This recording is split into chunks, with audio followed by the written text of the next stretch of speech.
Bienvenidos empresarios de América Latina. Para este programa de GoGether tenemos como invitado a José Bobadilla. Y gracias, Sonia, por invitarme a este programa que puede ayudar mucho a los empresarios de América Latina. José, para ti el tema del programa educativo es bien importante.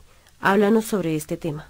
El negocio que nosotros tenemos es una actividad empresarial, la más importante del mundo, tiene todas las características de respaldo en la corporación, de los mejores desarrollos, de una historia tremenda de 50 años de solidez en el mundo.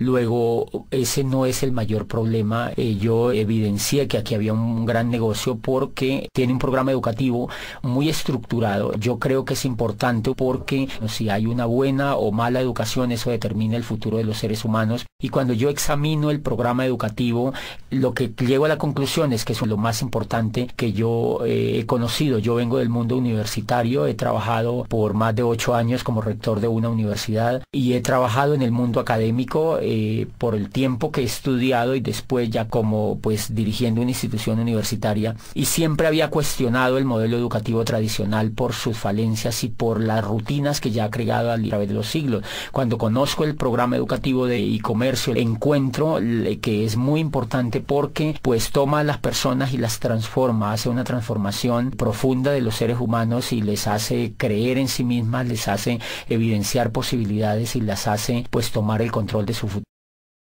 ¿Cuáles serían las características fundamentales que determinan este programa educativo? Una de las grandes sorpresas que yo encontré, yo entro como todas las personas a pegarme, digamos, a ese programa educativo porque me parecía siempre que la educación era importante. Cuando yo entro, encuentro que tiene 3 características esenciales. Yo lo he venido estudiando, he venido beneficiándome de él. Esas 3 características son, primero, que es un programa continuo, y eso es muy importante. Esa es una diferencia fundamental entre la educación tradicional y este programa educativo, y es que es continuo. La continuidad radica en que desde que una persona entra al negocio empiezan a educarla, y esa educación nunca termina. La persona cuando puede estar ya muriendo, pero la persona tiene la posibilidad de estar estudiando y tiene la posibilidad de estar creciendo. Eso es fundamental. ¿Por qué es fundamental? Porque el modelo educativo tradicional es un modelo que no es continuo. Las personas estudian carreras y terminan las carreras, y cultural y psicológicamente esas personas creen que están ya acabadas, que son productos terminados, y difícilmente ellas creen que tienen que seguirse educando hacia el futuro. Normalmente terminan las carreras y las personas salen a buscar qué hacer, pero no hay la concepción profunda de que tienen que educarse durante toda la vida. Aquí de entrada el programa educativo nunca le dicen que es por 3 años, a nadie le dicen que es por 6 meses, a nadie le dicen que es por 5 años, y a nadie le dice que se va a graduar, porque lo que se busca es el éxito, es el crecimiento de las personas. Y esa característica me parece que es muy importante porque en 1991 en Colombia, el gobierno de Colombia reunió a un grupo de sabios que se llamó precisamente la Comisión de Sabios para la Educación, la Ciencia y el Desarrollo, y de esa Comisión de Sabios hizo parte Rodolfo Ginás, que es uno de los grandes genios que tiene Colombia en la medicina. Él fue el director del Instituto de Neurología de Nueva York. Estuvo en esa comisión Manuel Elkin Patarroyo, y estuvo dentro de las personalidades, estuvo Gabriel García Márquez, y esa comisión determinó que, yo recuerdo que en uno de los resúmenes que esa comisión escribió, dice Gabriel García Márquez, que fue quien redactó el resumen final, dice: las condiciones de Colombia están dadas como nunca para el cambio social y la educación será el instrumento maestro. Dice él, pero no es cualquier tipo de educación la que necesita Colombia para transformarse. Dice, necesitamos una educación que sea inconforme y que sea reflexiva, una educación que vaya desde la cuna hasta la tumba, o sea, que sea continua. Dice, necesitamos una educación que nos inspire una nueva manera de pensar y que nos inste a descubrir quiénes somos en una sociedad que se quiera más a sí misma. Y cuando yo observo el programa educativo, tiene esas características. La primera es que es continua. Y eso es fundamental porque en el año 2001, yo estaba viviendo en Europa, y un día en la ciudad donde yo vivía bajé a comprar el periódico y encontré que había un aviso donde requerían un empleado para una multinacional, y decía: se necesita gerente de recursos humanos para una empresa en el norte de España. Y a mí me emocionó ese aviso porque yo creía tener posibilidades para aplicar. Cuando yo veo en ese aviso decía abajo: no mayor de 29 años. Entonces, ¿qué es lo que está haciendo eso? Lo que está haciendo ahí es que están limitando a las personas y creen que las personas, por no tener menos de 30 años, no son competentes para una empresa. O sea que están reciclando a la gente. La industria, uno de los pecados de la era industrial es que recicla a las personas, porque cuando ya no tienen las habilidades de la juventud, las desecha, y en ese sentido es porque el modelo educativo no es continuo. Si el modelo educativo fuera continuo, la empresa entendería que la persona, en la edad que tuviera, pues tendría las habilidades más despiertas y podría ser más productivo para la empresa. Pero como la empresa sabe que la persona ha terminado la carrera a los 21 años, entonces ya quiere que la persona trabaje esos 5 años, donde está el mayor auge de entusiasmo, trabaje para la empresa. Cuando ya va llegando a los 30 años, la empresa ya cree que esa persona no es competitiva. Y entonces, por eso, una de las cosas importantes que tiene este negocio es que yo he visto abuelitas de 75 años sentadas estudiando. He visto personas de 50, 60 años estudiando libros y volviendo a tener esperanza en que ellos pueden hacer algo importante en su vida, y eso lo logra la educación. José, cuéntanos por qué hay personas que no pueden tomar el programa educativo tan fácil o tan rápido como otras. En muchos casos es porque los líderes no los promueven lo suficientemente. Como este es un negocio de liderazgo, los líderes siempre tenemos que decirle a las personas qué es lo más importante para ellas. Y entonces pueden haber varias fallas. Una, que los líderes no están lo suficientemente comprometidos con lo esencial que tiene un negocio como estos, y es la educación. Y la segunda cuestión es que hay personas que definitivamente no quieren educarse, porque la educación es un asunto voluntario. La educación está allí para que la gente la tome, así como el éxito, así como el progreso, así como la abundancia, así como la posibilidad de avanzar en la vida es una opción. La educación también es una opción. Por fortuna estamos en un país donde pues las personas optan por educarse o no, donde todo es libre, y entonces aquí también ese es un elemento importante. Hay personas que no creen que sea importante para ellos, y ahí hay un tema de conciencia que hay que respetarlo. Una segunda característica que tiene ese programa educativo y que me parece definitiva es que es coherente. La primera característica es continuo, la segunda es que es coherente. La razón número uno, la cual me sorprendió a mí, es que los maestros que educan tienen el resultado en la mano. Los exitosos que educan en el negocio son los únicos permitidos por el equipo educativo para que eduquen a otros, y eso es determinante en un programa educativo. Diferencia fundamental con el modelo educativo tradicional. El modelo educativo tradicional, no siempre o casi nunca los que educan tienen el éxito. Entonces, a mí me sorprendió ver que yo fui a un seminario y los que me hablaban en ese seminario eran libres financieramente, y ellos me estaban enseñando a mí a ser libre financieramente. Entonces, obviamente, cuando yo escucho a alguien que tiene el resultado, eso me da confianza, eso me da fe, porque ella es una persona que tiene las mismas capacidades que yo, y entonces yo creo que yo también lo puedo lograr. Y eso en educación, desde el punto de vista pedagógico, es determinante, que la persona que eduque a otros tenga los resultados de éxito que está transmitiendo a las otras personas. Yo, cuando conocí el mundo universitario, me daba cuenta que habían profesores, por ejemplo, que enseñaban administración de empresas y nunca habían tenido ninguna empresa. Entonces le enseñaban a los estudiantes a montar empresas, pero ellos jamás habían tenido la oportunidad de tener una empresa, ni nunca la querían tener además. Y entonces encuentras tú profesores de finanzas, por ejemplo, que enseñan finanzas a los estudiantes y ellos están quebrados financieramente. Yo recuerdo una vez, cuando yo estaba trabajando en el mundo universitario, entrevisté a un profesor y él daba macroeconomía, y entonces yo le pregunté, bueno, tú que sabes tanto de la economía, tú debes estar muy bien económicamente. Y me dijo, no, yo la verdad no estoy bien económicamente, tengo muchas deudas, tengo problemas financieros, pero es que eso hace parte de la microeconomía y yo lo que enseño es macroeconomía. O sea que es una cosa bastante interesante, y eso tiene mucho que ver con la incoherencia. Nuestro modelo educativo tradicional definitivamente se volvió muy incoherente, y entonces tú encuentras profesores que enseñan éxito, que hablan de éxito, pero ellos no lo tienen, que hablan de dinero, pero ellos no lo tienen, que hablan de empresas, pero ellos no lo tienen. Y entonces ese es uno de los fracasos importantes del modelo tradicional. ¿Por qué? Porque los muchachos, como tienen ese espejo en sus profesores, ellos terminan duplicando a sus profesores.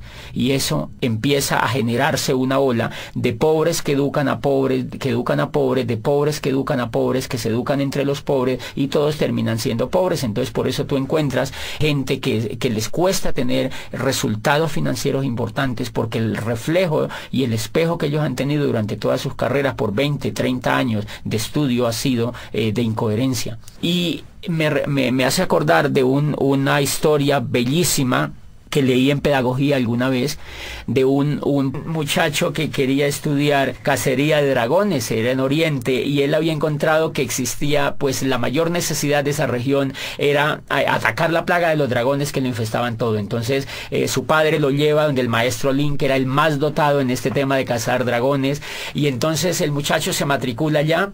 Empieza a aprender primer semestre cómo cazar dragones 1, segundo semestre cómo cazar dragones 2, tercer semestre cómo cazar dragones 3, etcétera, etcétera. Pasan los 5 años y él se gradúa como cazador de dragones. Están tan contentos la familia que van a celebrar con él el grado, lo abrazan, se toman fotos, llevan la abuelita, todos los familiares, las tías, los primos, etcétera, etcétera, y los amigos, y brindan ese día porque se gradúa el hijo como cazador de dragones. Estaban tan felices que lo matriculan inmediatamente en la maestría de cómo cazar dragones, profundo ya, una maestría es una especialidad importante, y entonces el muchacho se queda ahí mismo en esa escuela de cazadores de dragones con su maestro dirigiéndole la maestría, y entonces ya empieza a profundizar cómo cazar dragones en el aire, cómo cazar dragones en el mar, cómo cazar dragones pues en la selva, y se especializa y termina la maestría. Vuelven y celebran a los 2 años y medio, 3 años, él termina, lleva 8 años estudiando cacería de dragones, y entonces celebra y sale como magíster en cacería de dragones. Se va al campo a cazar dragones y al cabo de 10 años regresa muy triste, ya más avanzado de edad. El muchacho ya está entrando en los 30 años, 30 y pico de años, y entonces le dice al maestro, maestro, yo estoy muy triste. Y le dice, ¿por qué estás triste? Le dice, mire, yo estudié aquí contigo en esta escuela cacería de dragones, fui aplicado, nunca me supleteé, nunca habilité, hice todo lo que tú me dijiste, repetí todas las asignaturas, hice todo el pensum, y me gradúo como cazador de dragones. Y no solo me gradúo como cazador de dragones, sino que hago una maestría en cómo cazar dragones a nivel de especialidad. Me gradúo de magíster como uno de los más brillantes estudiantes, y llevo 10 años en el campo. Y no me puede creer, maestro, no solamente no he cazado ni un dragón, sino que ni siquiera lo he visto. Entonces el maestro se queda viéndolo y le dice, hijo, no te pongas triste. Vamos a hacer lo siguiente, vas a volver al campo durante otros 5 años y vas a trabajar muy duro en cómo cazar dragones. Si al cabo de 5 años no has logrado cazar ningún dragón, se le acercó al oído y le dijo, haz como yo, dedícate a enseñar a los hombres el noble arte de cómo cazar dragones.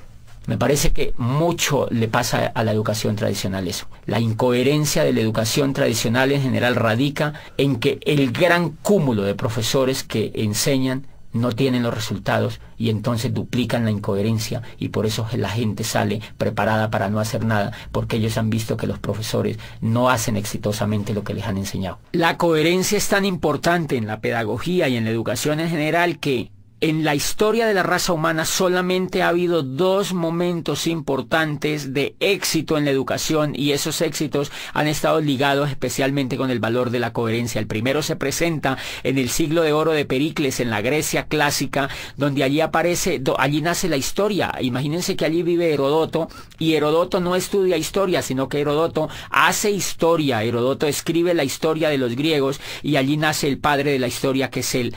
Él empieza a escribir sobre lo que le pasa a los griegos, y por supuesto que si una persona quería estudiar historia, suponiéndose que existiera una persona que quisiera familiarizarse con la historia, pues va donde Herodoto, porque Herodoto es el historiador. Y nace en el siglo de oro de Pericles Sócrates, vive Anaxágoras y vive Platón, y entonces ellos empiezan a crear las escuelas filosóficas más importantes que pues iluminaron a Occidente y siguen iluminando la filosofía occidental. ¿Qué era la característica de estos filósofos? Que ellos no fueron a estudiar filosofía, sino que ellos eran filósofos, o sea, eran coherentes, ellos hacían filosofía. Y entonces, pues así Sócrates empieza a hablar a los jóvenes en las calles y en las plazas, y empieza a reflexionar sobre la vida, sobre los valores, sobre la amistad, y reúne a los jóvenes y les cuenta sobre la vida, sobre el universo, les habla sobre la belleza, etcétera, etcétera, y los jóvenes son extasiados escuchando a Sócrates, de manera que esa coherencia que él tiene de no enseñar filosofía, sino de hacer filosofía, hace que Platón, por ejemplo, se interese en la filosofía, y hace que otra cantidad de discípulos que surgieron a raíz de la aparición de Sócrates en la escena ateniense, pues empiece a duplicarse, y lo que se duplica entonces es el éxito de la coherencia. Y nace también en el siglo de oro de Pericles la tragedia. Nace la tragedia, y entonces allí vive pues Sófocles, Eurípides y Esquilo, los grandes creadores de la tragedia viven en ese siglo, y pues obviamente ellos no enseñan tragedia, ellos lo que hacen es que hacen tragedia, y lo que hacen es que enseñan con el ejemplo. Nunca antes se ha visto otra etapa más impresionante de gloria, de crecimiento y de creación que la que se da en el siglo de oro de Pericles, y ha sido pues el ejemplo máxime de la educación. Y paradójicamente allá nace la historia, pero no hay facultades de historia, nace la filosofía y no hay facultades de filosofía, y nace la tragedia, la gran literatura de los griegos, pero no hay escuelas de literatura.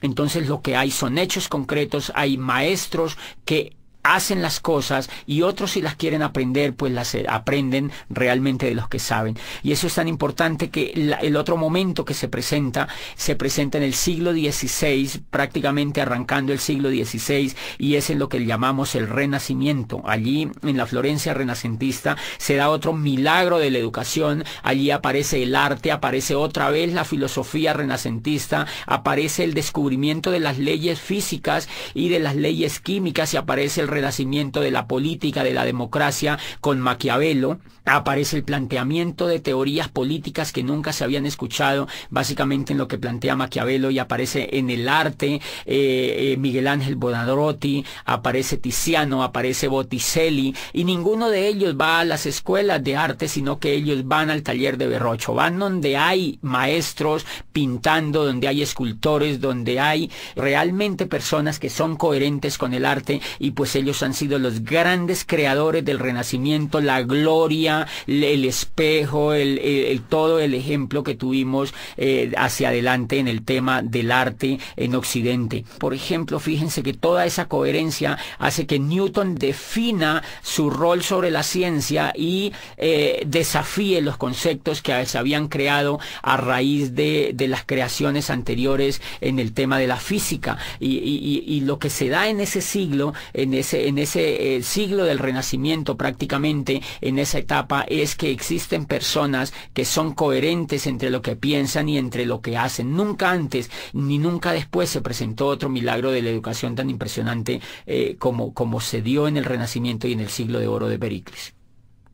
Y el último pilar que tiene este negocio es que es humanista.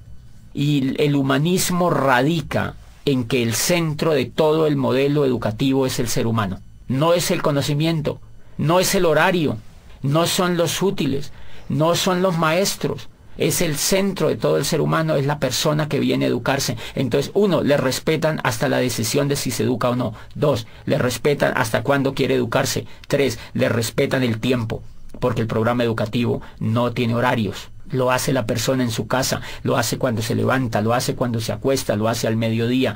No tiene un horario como hace el programa educativo tradicional, que levanta a los niños a las 5 de la mañana para que se vayan a la escuela y le viola el sueño, le viola la esencia misma de las personas, que es el descanso. Los llevan a estudiar desde la madrugada a los niños con unos horarios determinantes que ellos no han escogido. Entonces el centro en este negocio del programa educativo, y por eso lo hace humanista, es el ser humano, no el conocimiento, no el intelecto, no los libros, no los profesores, no los horarios, sino el ser humano.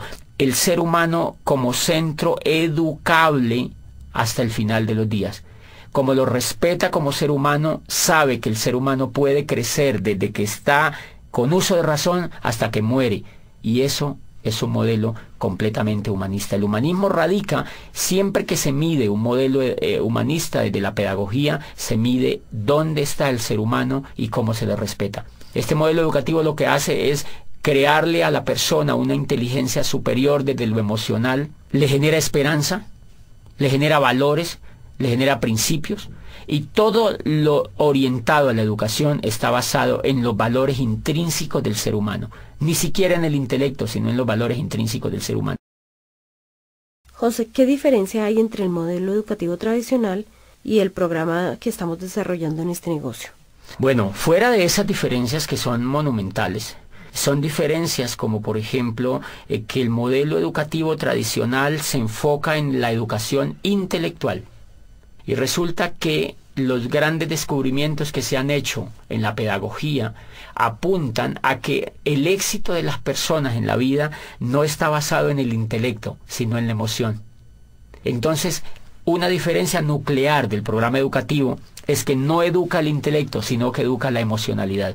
Hay una obra de Daniel Goleman que se llama Inteligencia Emocional, es un profesor de Harvard y fue uno de los primeros estudios serios que se hicieron recientemente sobre el tema de la educación emocional, y empezó la pedagogía a darse cuenta que la educación emocional era mucho más importante que la educación intelectual. Me explico. Si nosotros observamos, por ejemplo, escuchando o leyendo, cuando uno lee lo que escribió Einstein, por ejemplo, dice Einstein que es más importante la imaginación que el conocimiento. Lo que lleva a Einstein a descubrir la teoría de la relatividad es la emoción. No es lo que él sabía de física, es la emoción, es el deseo de hacer algo nuevo, es el deseo de descubrir una teoría nueva, era el deseo de superar al maestro que había antes que él. Lo que lleva, por ejemplo, a Newton a descubrir la teoría, la gravedad, todo el tema de la gravitación, es porque él quiere progresar frente a lo que había antes. Lo que lleva a Galileo Galilei a perfeccionar el telescopio de Hans Lippershey y ver las estrellas y decirle al mundo que el centro del universo no era la Tierra, que estaban equivocados y que llevaban 2000 años equivocados, fue el deseo de superar a Ptolomeo, que había existido miles de años antes y que habían educado a la gente con un paradigma que Galileo cree que es falso y lo demuestra. Entonces, fíjense que allí prácticamente no hay juego de intelecto, lo que hay es un juego de emocionalidad. Y si uno examina, es el deseo de superar, es el deseo de traspasar las barreras, es el mismo deseo que tiene el atleta olímpico de superar la barrera de los 100 metros, es el mismo deseo que tiene el ciclista de correr el Tour de Francia y ganarle al otro, es el mismo deseo del Guinness Record de superar. O sea, el ser humano desde que está en la faz de la tierra siempre ha tenido el deseo de ser mejor, el deseo de crecer. O sea que lo que impulsa a los seres humanos no es el intelecto, es la emoción, y paradójicamente la emoción es la que no se educa. La emoción no se educa ni desde la casa, o más bien se deseduca. Se crean hábitos perversos frente a la emoción, y cuando uno llega a la escuela, lo que menos se le educa es la emoción. Entonces termina uno fracasado porque no le han educado el motor que tienen todos los seres humanos, y es la inteligencia emocional. La inteligencia emocional es lo que logra que una persona como Shakira, por ejemplo, a quien la despreciaban por su voz en el colegio, porque no era competitiva frente a los estándares que la profesora tenía, lo que hace que ella se vuelva en una de las cantantes más impresionantes a nivel mundial es la fe que ella tiene, es la confianza que tiene en ella misma, es la esperanza en el futuro que ella tiene, y es la capacidad que ella tiene para transformar los hechos que la rodean. Eso no es intelectual, eso es emocional. Gabriel García Márquez, desde que entra al mundo universitario aquí en Bogotá y estudia en la Nacional, de una lo que ve es que él no iba a ser un buen abogado y que el modelo que lo estaban metiendo educativo no le convencía. Él se retira de la universidad, y lo que lo lleva a hacerse el mejor escritor del mundo es el deseo, es el sueño, es la capacidad de querer progresar y la capacidad de creer en sí mismo. Y ahí hay un elemento fundamental que se llama la capacidad de soñar. La capacidad de soñar es un elemento emocional. Y si ustedes examinan, esa es una diferencia importante. El sueño, por ejemplo, está prácticamente vetado en la educación tradicional. Tú estudias 20, 30 años en la educación tradicional y normalmente a ti nunca te hablan de sueño. Nunca tú ves a un profesor hablándote de que es importante soñar. Nunca te hablan de que es importante soñar, porque ese elemento es casi cursi en la educación tradicional. Y si tú examinas todo el progreso de la historia de la raza humana, humana, tú encuentras que los únicos que han transformado el universo han sido los soñadores. Entonces, si los soñadores han sido los que se inventaron la física, la química, la matemática, la astronomía, la música, la literatura, los que han dado los grandes avances han sido los soñadores, ¿por qué la educación no habla de sueños? ¿Por qué el sueño está prácticamente vetado? Y a uno no le hablan de sueños en la educación tradicional, a uno le da el sueño. Pero realmente allá nunca ve uno, en general uno no ve profesores soñadores. Y me llama la atención eso porque uno de los elementos importantes, la diferencia de los seres humanos con los animales, es que los seres humanos se difieren en que los seres humanos somos soñadores. Los animales no sueñan. Los animales vienen programados genéticamente para repetir lo mismo que ha hecho su especie a través de miles de años. La abeja repite el mismo panal, la hormiga repite el mismo hormiguero, el cerdo repite el mismo comportamiento de los otros animales. Y entonces, si la diferencia de los seres humanos con los animales es soñar, quiere decir que un modelo educativo que no nos enseñe a soñar no nos está humanizando, sino que nos está animalizando. Cuando yo entré a este programa educativo y encontré que el centro de todo el programa educativo era hablar de sueños, era volver a poner a la gente a soñar, era diciéndole a la gente, tú puedes lograr lo que tú quieras, tú puedes construir el futuro que tú quieras, tú puedes aprovechar este vehículo y cambiar la historia de tu vida, tú puedes imaginarte un futuro mejor. Ahí me di cuenta que estaban humanizando al ser humano. Y entonces me di cuenta que llevaba yo 20 años acercándome más a la raza animal que a la raza humana mediante la educación. Esa es una trampa que la educación tradicional no ha descubierto todavía y que hay intentos por progresar, pero es tan grande. La educación tradicional lleva más de 800 años haciendo lo mismo y no la han cambiado prácticamente ni un ápice. De manera que hay que entenderla, es un modelo muy complicado de cambiar, pero nosotros podemos hacer cosas por los demás y yo pienso que la labor que está haciendo el modelo educativo de este negocio pues es impresionante, porque en lugar de cuestionar lo que ya hay, hacemos realidades los sueños de muchas personas con una herramienta que es verdaderamente revolucionaria desde allí. Y los sueños son emocionales, ese es un elemento. Otro elemento como ejemplo es la confianza. Si tú te das cuenta, los Estados Unidos de América en estos momentos han entrado en una recesión. ¿Qué es la recesión? Carencia de confianza en la economía. No es que no tengan dinero, lo que pasa es que no quieren invertir el dinero. Los bancos no quieren prestar. ¿Por qué no quieren prestar? Porque no tienen confianza. ¿Por qué no quieren comprar finca raíz? Porque no hay confianza. ¿Por qué no hacen negocios como antes? Porque no hay confianza. O sea que el elemento, por la confianza se cae la bolsa de valores de Nueva York. Por la confianza, imagínate, la confianza no es intelectual, es emocional. Y entonces si la confianza es la que es capaz de mover la economía del mundo, ¿por qué no se educa en la confianza? ¿Por qué no se educa a los niños a que sean confiables? Si ustedes observan afuera, se van a dar cuenta que las personas que tienen éxito es porque son confiables. Las personas que no tienen éxito es porque no son confiables. El éxito económico y el éxito en todas las etapas de la vida radica en la confianza. La confianza que la familia le tiene a uno determina el éxito que uno tiene con la familia. Si uno no es confiable, ni la misma familia lo apoya. O sea, ¿qué quiere decir? Que la confianza es un factor determinante en el progreso de los seres humanos y nunca se enseña. Entonces, una de las cosas que me llama poderosamente la atención es que este modelo educativo moldea la confianza de las personas. Cada vez nos enseñan mediante CDs, mediante seminarios, mediante convenciones, mediante libros, mediante la asociación, nos enseñan que tenemos que ser personas confiables, no solo para ese negocio, sino para todo lo que hagamos en la vida. Claro, cuando una persona se vuelve confiable, puede progresar en todos los aspectos de la vida. Y ese es un elemento. Este negocio educa en valores, en volver soñadores, en el valor de la imaginación, en el valor de la confianza, en el valor del perdón, en el valor de la asociación, que es fundamental. La asociación, fíjate que en la educación tradicional, uno de los elementos que me gustó de este negocio es que cuando yo entré me empecé a asociar con gente rica. La gente que te educa es gente rica, es gente que tiene lo que uno quisiera tener. La educación que yo había tenido me asociaba era con gente que no tenía los resultados. Entonces, obviamente, si las personas se asocian, si una persona se asocia con gente que viola la ley, esa persona le da por violar la ley. Si una persona se asocia con gente fumadora, se quiere volver fumador. Igual, si una persona se asocia con gente rica, se quiere volver rico. Si una persona se asocia con gente pobre, se quiere volver pobre. Porque Dios los hace y ellos se juntan, dice el dicho. Entonces tú encuentras, claro, si una persona es educada en un medio pobre, donde no ve resultados, la persona lo único que va a duplicar es pobreza.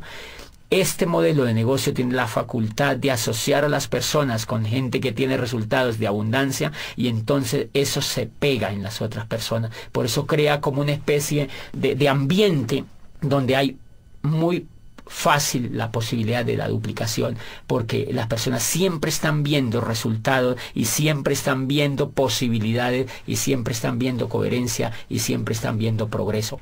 Otro elemento importante es que cuando uno se asocia en este negocio, uno encuentra gente que no se queja, gente que no habla de pobreza, gente que no te habla de crisis, gente que no te habla de fracaso, gente que no te habla de pérdida. Acá siempre te van a hablar de ganancia, de prosperidad, de abundancia, de riqueza, de amistad, de perdón, de valores, de familia, de crecimiento. Entonces, obviamente, si te están hablando todo el tiempo de eso y tú lo vives, a ti eso se te va pegando y te dan ganas de ejercerlo. Una de las diferencias que tiene, digamos, montar un negocio tradicional es que el que monta un negocio tradicional, primero, en la universidad no le han enseñado actitudes de ser empresario. La diferencia entre una persona que es empresaria y alguien que no es empresaria es la actitud. Por ejemplo, la persona que nunca ha sido empresaria, no importa que haya estudiado administración o que haya estudiado negocios, es que esa persona normalmente viene llena de miedo. A ella le da miedo arriesgarse, y el riesgo es emocional. Como nunca ha sido educada en emoción, no ha tenido inteligencia emocional alrededor de su educación en general, esa persona vive llena de miedo. Por eso se ha ido a estudiar una carrera, porque la persona no realmente, si quisiera ser empresaria, creo yo que no se iría a hacer una carrera, porque si usted examina, los más grandes empresarios del mundo no han estudiado carreras. Para ser empresario no se requiere información intelectual, se requiere tener valores de empresario, y eso no lo enseñan en el sistema educativo tradicional. Entonces, ¿por qué es importante un programa educativo? Porque este programa enseña valores para ser empresario. Valores que uno no trae para ser empresario. Todo el negocio aquí es quitarse el miedo. Todas las personas vivimos llenas de miedo. Nosotros vivimos con el miedo. Miedo a arriesgarnos, miedo a ser el oso, miedo a quedar mal, miedo a que nos vaya mal. Siempre pensamos en qué pasa si nos va mal. O sea que llevamos mucho miedo por dentro, y esa es la razón número uno porque la mayoría de personas no son empresarias. Resulta que el miedo es el aliado número uno de la pobreza. O sea, el miedo y la riqueza no la van. El miedo y la riqueza no la van, entonces la pobreza se alía con el miedo. Y si tú observas, por ejemplo, cuando el mundo del empleo es un mundo que lo explota el miedo. ¿Por qué uno se vuelve empleado? Yo fui empleado durante 8 años. ¿Y por qué no era empresario? Porque me daba miedo. O sea, que yo era empleado era porque no podía hacer otra cosa. Cuando este programa me educa y me saca el miedo, a mí se me ocurre lanzarme a ser empresario. Entonces, ¿por qué es importante el programa educativo? Porque te va a sacar el miedo. El miedo siempre vive con uno. Lo que pasa es que el programa educativo lo minimiza, lo arrincona, lo manda a espectros donde uno no lo necesita. Y cada vez que uno se educa emocionalmente en ese negocio, el miedo se aminora. Los seres humanos en cuestiones con el miedo somos como un demaquillante. El demaquillante normalmente tiene mitad de agua y mitad de aceite. Entonces, normalmente nosotros salimos de las carreras o llegamos a la vida así, con mitad de miedo y mitad de coraje. Pero normalmente el miedo gana, porque es más fácil no hacer las cosas que hacerlas, obviamente. Entonces, lo que hace el programa educativo es que nos agita. Hagan de cuenta que se agita ese demaquillante, y el miedo se mezcla con el coraje. Y entonces, como el miedo se mezcla con el coraje, no nos puede ganar. Y entonces uno sale y da un plan, uno vaya hacia un auspicio, uno hace algo en el negocio. Y cuando uno se ha dado cuenta, nos hemos dado cuenta que cuando uno deja de escuchar el programa educativo, deja de educarse emocionalmente, vuelve y se aparta el miedo, y vuelve el coraje, se aparta, y entonces uno para de hacer el negocio. O sea que todo el negocio en los seres humanos consiste, para ser empresarios, en quitarnos el miedo. Y por eso es importante, porque las personas llegan pues llenísimas de miedo, y eso es lo que va ocurriendo en la mente de la gente. Cuando la gente se empieza a quitar el miedo, empiezan a sentir poder. Por eso es que yo no le recomiendo a ninguna persona que sea empleada que se salga de los empleos. Cuando inician el negocio, me preguntan, este negocio me parece muy bueno, yo me quiero salir del empleo, yo quiero dedicarme solo a esto. Yo les digo, prohibido, porque esa persona no se ha sacado el miedo todavía. Entonces es muy recomendable que las personas se vayan sacando de a poquito el miedo y que valoren sus empleos, que se vuelvan buenos empleados, es decir, que hagan bien sus funciones, pero poquito a poco se van quitando el miedo. Y cuando se quiten el miedo, se quitan al jefe también. Pero antes de que se quiten el miedo no se lo van a poder quitar. Entonces es fundamental, y además las emociones, la excelencia, dice Aristóteles, no es un acto sino un hábito. Y lo que busca este programa educativo es volver a la gente excelente. Y entonces, ¿por qué hay que pegarse al programa educativo? ¿Por qué es importante para un empresario? Porque le va a quitar el miedo y porque le va a generar el hábito de la excelencia. Y eso no se genera en un día, tiene que generarse en un proceso. Bueno, José, entonces, ¿qué le dirías tú a aquellos empresarios que ven el sistema educativo como un gasto?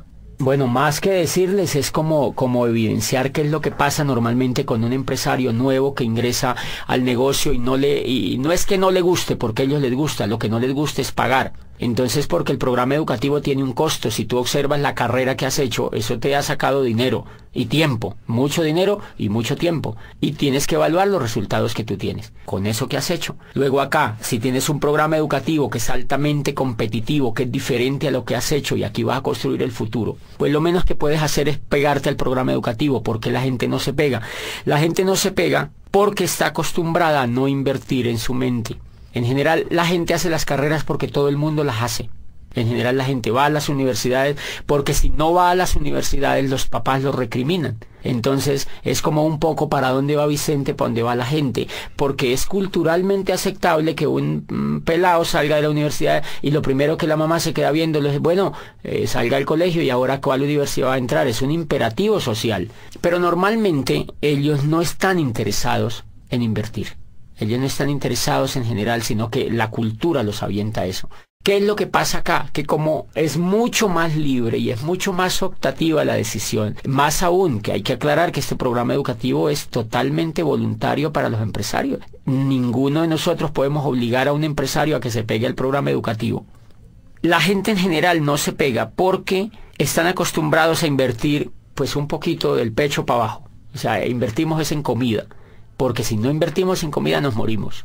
Entonces la gente compra carne, compra cebollas, compra tomates, compra mercado y compra cosas para comer, pero casi no compra cosas para alimentar la mente. Entonces la mente la alimentan con televisión, la alimentan con programas de radio, la alimentan con noticieros, la alimentan con negativos, la alimentan con charlas con los amigos, lamentándose de la vida y hablando de la crisis.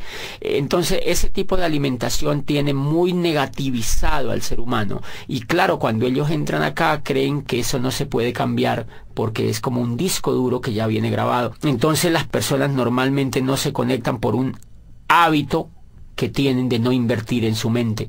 Entonces lo que uno tendría que ayudarles es a que ellos tomen el hábito de invertir en su mente, porque si no toman el hábito de invertir en su mente no hay absolutamente nada que hacer con una persona, porque yo creo que si una persona no se pega al programa educativo, pues tiene muchas dificultades en generar un negocio próspero. Puede hacer un negocio minorista, pero no puede hacer pues un negocio próspero. Entonces yo les recomiendo a todos los empresarios que se peguen al programa educativo y que hagan todo lo que les dicen sus líderes, sobre todo los líderes que ya tienen los resultados. José, ¿tú crees que una persona siendo profesional le sea más difícil entrar a este sistema educativo? Yo creo que eso depende mucho de la actitud de la persona empresaria que entre al negocio. Hay muchos casos de profesionales con una excelente actitud para educarse, pero tenemos montones de casos de profesionales que ven el negocio y son renuentes al conectarse al programa educativo. ¿A qué acuso yo esa renuencia? Creo que esa renuncia tiene que ver con lo que ellos creen que son. Como ya son médicos, como uno ya es abogado, como uno ya es ingeniero, entonces uno se cree producto terminado. Y ellos no tienen la culpa, ellos así los han hecho creer. Eso se lo ha hecho creer todas las décadas que llevan de estudio y los grados que les han dado. Entonces se creen productos terminados y creen que esto es un jueguito, que esto es una cosa allí pues como para decidirlo de manera sencilla. O sea, no creen que sea tan importante porque se creen productos terminados. Pero cuando ellos van, digamos que entra un ingeniero, yo he tenido casos de ingenieros civiles que me dicen, yo entro a eso y eso me gusta y yo sé que eso eso es espectacular como negocio. Y empiezan a trabajar, empiezan a querer construir el negocio y se frenan. Y vuelven a mí y me preguntan, no sé qué es lo que me pasa. Yo a veces contacto a la gente y me dejan plantado. Y obviamente para un profesional de esos, pues un resultado de eso lo golpea.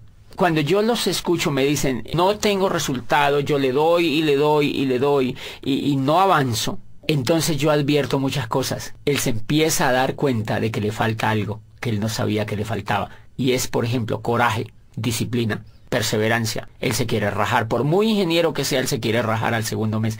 O sea que él en ese momento le está faltando inteligencia emocional. Él es buen ingeniero, pero como empresario no tiene inteligencia. Entonces él en ese momento, antes de conectarse al programa educativo, él no se da cuenta que le falta la inteligencia emocional suficiente para ser empresario. Entonces creo que esa es una de las razones. El sentirse producto terminado, fíjense que la ignorancia, decía Platón, no es un estado de escasez, sino un estado de llenura. Y entonces cuando uno es profesional, uno se siente lleno, uno se siente que se va a comer el mundo, uno cree que ya todo lo sabe. Entonces que nadie le puede venir a enseñar otra cosa. Y dice Platón, ese es el peor pecado que se comete frente al conocimiento, porque la ignorancia, dice, si fuera un estado de vacío, pues simplemente bastaría con llenarlo y se solucionaría el problema. Dice, pero como es un estado de llenura, lo que la persona tiene que vaciarse de todo lo que no sabe, de lo que cree que sabe, pero que no lo sabe, para que pues se vuelva un poco noble y empiece a aprender otras cosas. Entonces la dificultad radica allí cuando esa persona entienda que creo que es más con un estrelle que él se pegue cuando arranque el negocio y se da cuenta que la gente no le hace caso. Y normalmente es por problemas de confianza porque no confían en él. Es por problema de que no lo ven entusiasmado y todo eso es emocional. Entonces él tiene que empezar a educar ese tipo de emoción. Retomando un poco sobre lo que dijiste anteriormente, háblanos sobre la coherencia y la práctica. Este tema de coherencia y práctica es fundamental, sobre todo en este negocio. Miren, cuando yo entré me sorprende que la persona se conecta al programa educativo, o sea que lo educan exitosos, pero a la vez le dan el negocio para que vaya practicando. No le dicen vas a conectarte 5 años y después le vamos a montar un negocio. Eso sería repetir el esquema tradicional. Acá lo que le dicen es se va a conectar a un programa educativo y ya le montamos el negocio. Empiézalo a practicar. Entonces, ¿qué pasa? Que la persona cuando aprende y practica, aprende 2 veces. Y entonces esa persona tiene la posibilidad de aprender muy rápidamente, que es lo que creo que es una tremendísima falla pedagógica en el modelo educativo tradicional. Y es que a las personas se les hace ir, mire, si tú sumas, uno va al antejardín, al jardín, a la media vocacional, pues a la escuela, al bachillerato, y termina haciendo posgrados. Y si tú examinas durante esos 20 o 25 años, tú nunca has practicado nada. Entonces, en pedagogía existe un tema tremendísimamente desarrollado hoy en día que se llama la programación neurolingüística, y es que de acuerdo a al modelo de pensamiento en que tú estés enfocado, aprendes ciertas cosas o desarrollas ciertas habilidades o no. ¿Qué es lo que yo veo en la educación tradicional? Que como uno entra desde chiquitico hasta los 20 y pico de años, son 20 y pico de años en la educación tradicional, y el componente que existe es que uno no hace nada.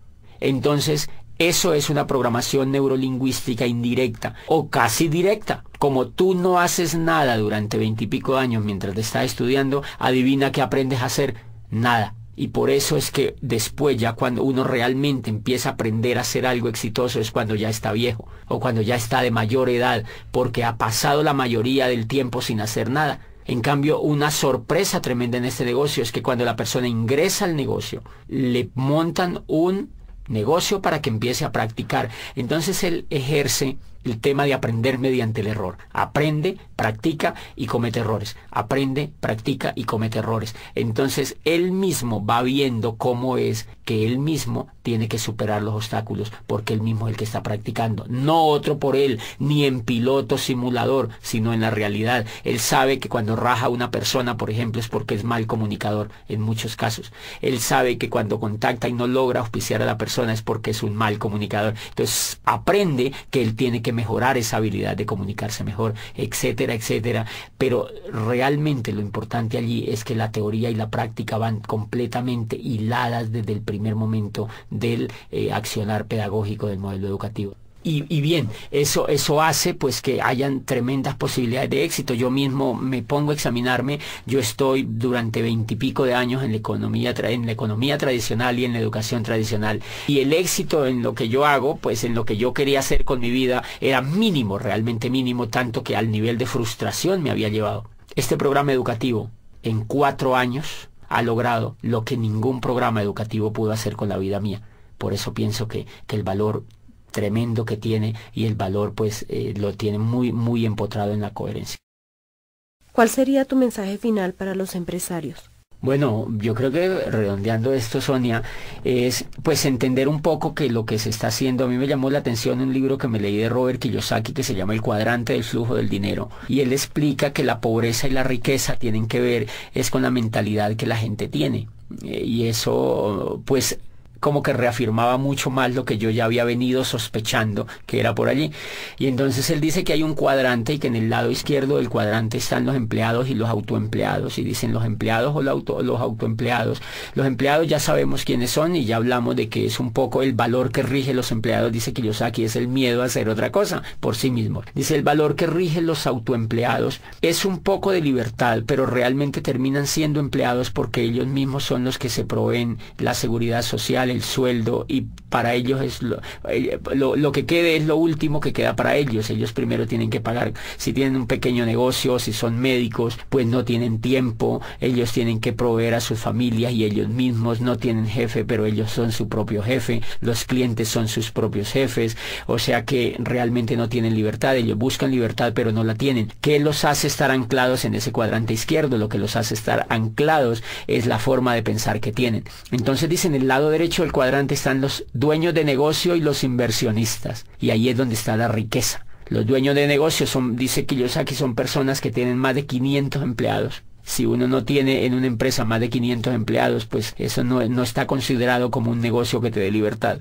Y dice, y los inversionistas son aquellos que les sobra el dinero, después de vivir bien les sobra dinero, y entonces ese dinero ellos lo invierten. Y dice, todo el secreto para generar prosperidad radica en cambiarse de cuadrante.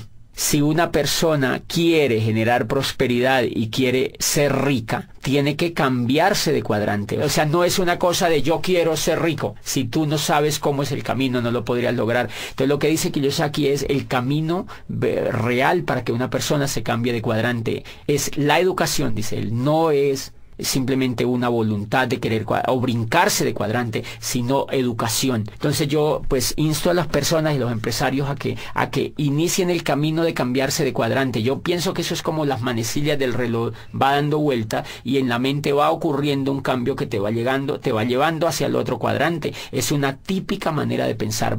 Uno, por ejemplo, cuando está en el cuadrante izquierdo, uno piensa como pobre. En general los pensamientos son de escasez, no me alcanza la plata, hay crisis, no me va bien en los negocios, no me alcanza el dinero, etcétera, etcétera, no sé para dónde voy, se queja con todo el mundo. Esos son puros pensamientos de pobreza. Cuando te empiezas a educar y cambia la forma de pensar, te vas entrando hacia el otro cuadrante y entonces en ese camino vas empezando a hacer el negocio, y cuando llegas al cuadrante derecho, o sea, te vuelves dueño de un negocio, y ahí es donde empieza a generarse realmente la prosperidad. Infortunadamente en el mundo tradicional no hay modelos educativos que cambien a la gente de cuadrante. Por eso tú encuentras personas en la economía tradicional que montan negocios, trabajan unos años, se quiebran. Imagínate que la Cámara de Comercio tiene unas estadísticas donde dicen que el 95% de los negocios de las empresas que se montan se quiebran en los primeros 5 años. Pero nadie se ha puesto a investigar por qué es que se quiebran. La mayoría de la gente le echa la culpa a la economía, al modelo económico, a la falta de posibilidades, y eso no es real. Entonces las personas montan los negocios, duran 5 años trabajando en ellos, se quiebran, recogen lo que les queda, montan otro, vuelven y se quiebran, recogen lo que les queda, intentan ya con otro, y cuando ellos se dan cuenta que como que no funciona nada, le echan la culpa al gobierno, le echan la culpa al país donde viven, y dicen, no, yo me voy para Europa, yo me voy para los Estados Unidos, y terminan en España, allá haciendo otra cosa, y no se dan cuenta que el problema no era ni de la economía, ni de la familia, ni del gobierno, ni del país donde vivían, sino que el problema era lo que ellos tenían en la cabeza. Entonces, como ellos se llevan la cabeza para allá, el problema sigue, pero en España. Entonces, eso que nos está diciendo, que si un país quiere tener riqueza, un país tiene que enfocar su educación en que la gente se cambie del cuadrante, de que se cambie de un cuadrante de empleado o autoempleado y que se vaya al cuadrante de ser empresario. Por eso yo insto a los empresarios de América Latina a que motiven a las otras personas que conocen a que se peguen a un programa educativo que en el fondo lo que va a hacer con ellos es cambiarlos de cuadrante para que logren no solo el éxito en este negocio, sino en cualquier cosa que ellos pues emprendan en la vida.